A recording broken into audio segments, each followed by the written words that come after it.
Welcome to Word of Mouth in Dartmouth. Today we're going to cover Fall Town Meeting. I'm Magnolia McComish, the town's communications coordinator, joined by town administrator Sean McGinnis. Thanks for being here, Sean. Thanks, Magnolia. I'm happy to be here doing this once again. Today we're going to hash out some questions residents might have about the warrant for Fall Town Meeting.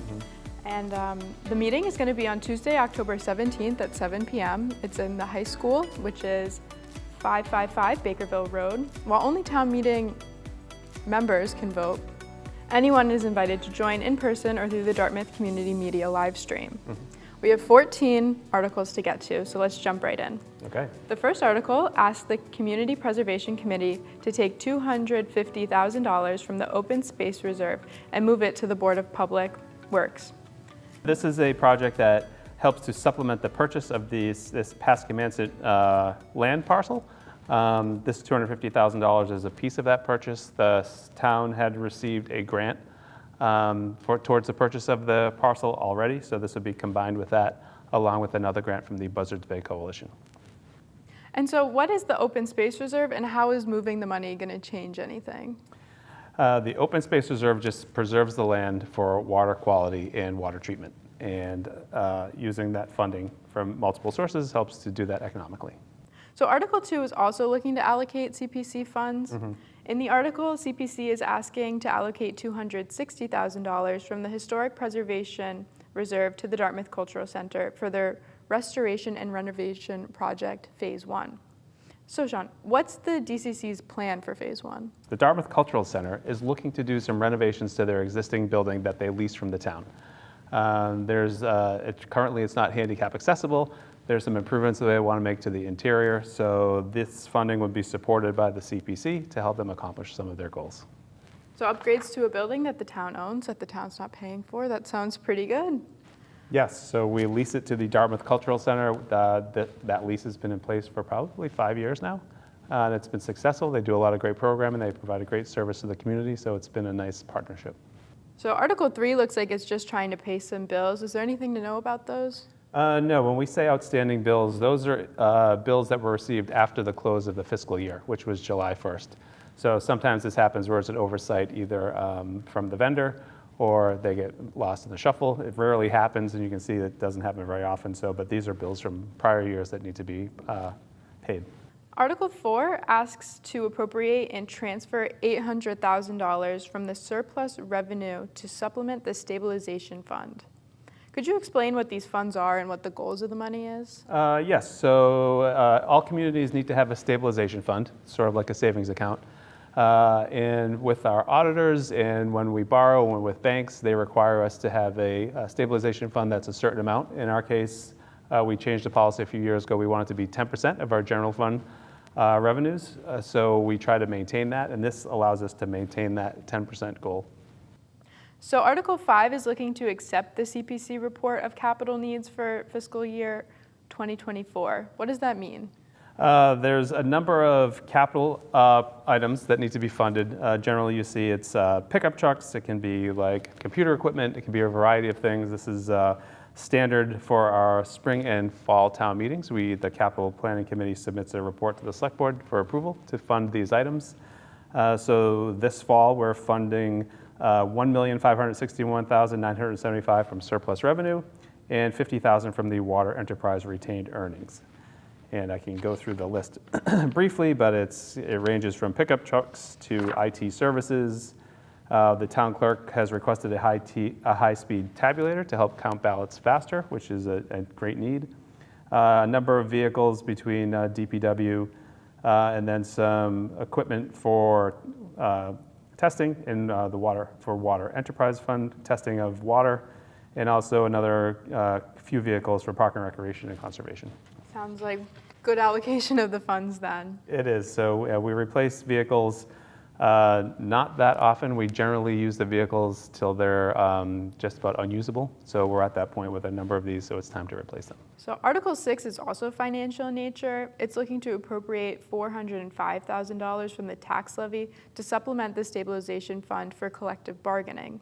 and non-union personnel agreements. Could you tell us a little bit about where the money in the tax levy comes from and how it'll be used once it's appropriated? Well, the money in the tax levy comes from our tax levy, so for people paying taxes, and this is part of our budgeting process.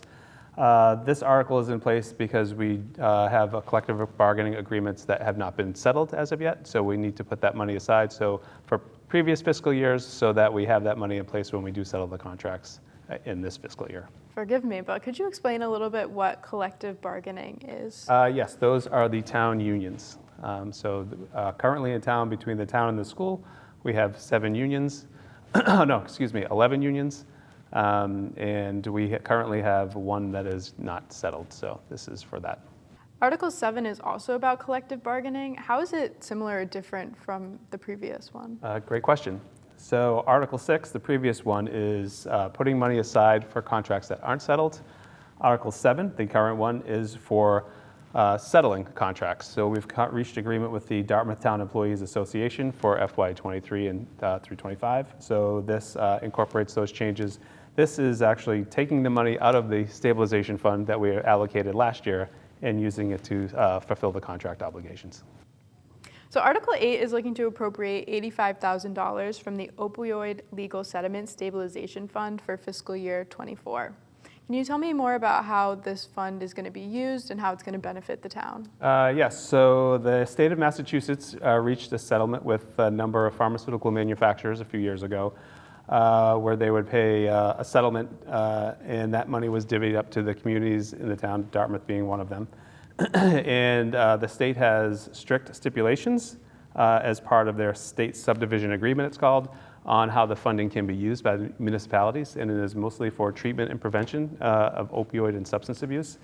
So we have an internal team, the DART, that addresses addiction and recovery and treatment for Dartmouth residents. So that group has gotten together and requested $85,000 to start to do some preventative and education outreach treatments with that funding. So town meeting, because it's in a stabilization fund, town meeting needs to vote to approve it to be taken out of the stabilization fund. All right. Articles 9 through 12 seem pretty straightforward street acceptances. Why does the town need to accept streets, and what's the cost of that? Oh, sure. Great question. So oftentimes when a subdivision is constructed, they construct a street. That street needs to be constructed towards the town's specifications. So when the street is approved by the planning board, the developer puts money aside to make sure that the street is constructed according to the town's specifications. Once that's done, residents or the developer can petition the town to accept the road as from a private road to a public road, where when it's a public road, the town maintains it, plowing. School bus can drive up and down the road. So these are 4 street acceptances that have been in the works for a little bit of time now. So it's no expense to the town generally. If it is, sometimes the community or the street needs to pay some sort of betterment to have the town do the work, but generally the town does not pay. This was our money put aside by the developer for the construction of the road and acceptance. So no expense to the town. Perfect. Article 13 seems like a long one. Is it as confusing as it looks? It's not as confusing as it looks, and it's not new information. It's taking existing information that's in the current bylaw and putting it in a format that's easier to read for developers or residents to see how they can use their property and what is allowed. It also takes as an opportunity to add definitions to some of the wording that's currently in the bylaw but is not defined. So you'll see a number of words and definitions for those words, and they've been added to that as well. So this really just summarizes information that's already in the bylaw. I just want to make sure that's the zoning bylaws. Correct, the zoning bylaws. Thank you. So it is a lot of technical change, but on paper, it might look confusing, but it's just the same stuff that's already been there. It's the same reworded. information in a different format, cleaned up so it's easier to use for the public. Should we expect any feedback on this at town meeting? I know there's been confusion in the past about these types of changes. Sometimes zoning bylaws can be confusing because they're often very wordy.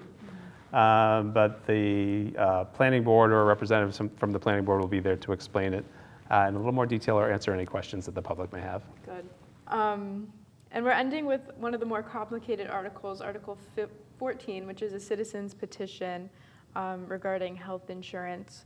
Could you explain how a citizen's petition works and what this specific one is asking for? Sure. So a citizen can submit a petition to have an item included on the town meeting warrant as an article.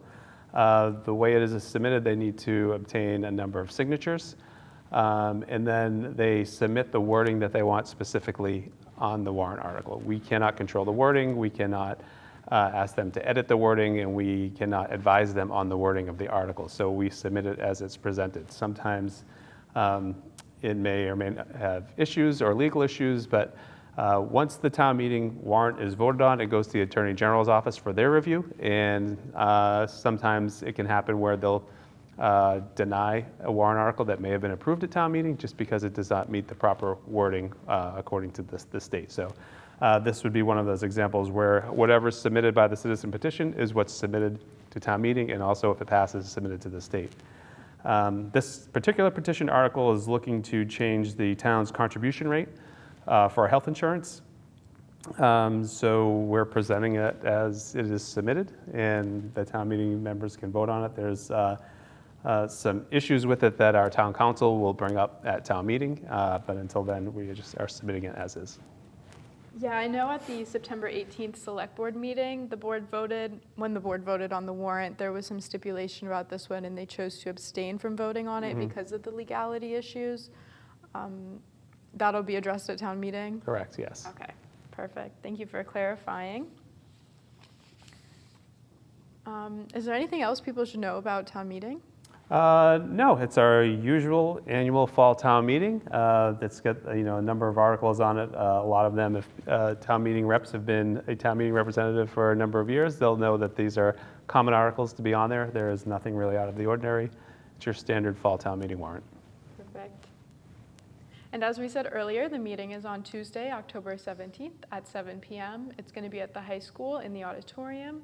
The high school is located at 555 Bakerville Road, here in Dartmouth, of course. So thank you for watching, and we hope to see you at the Fall Town meeting.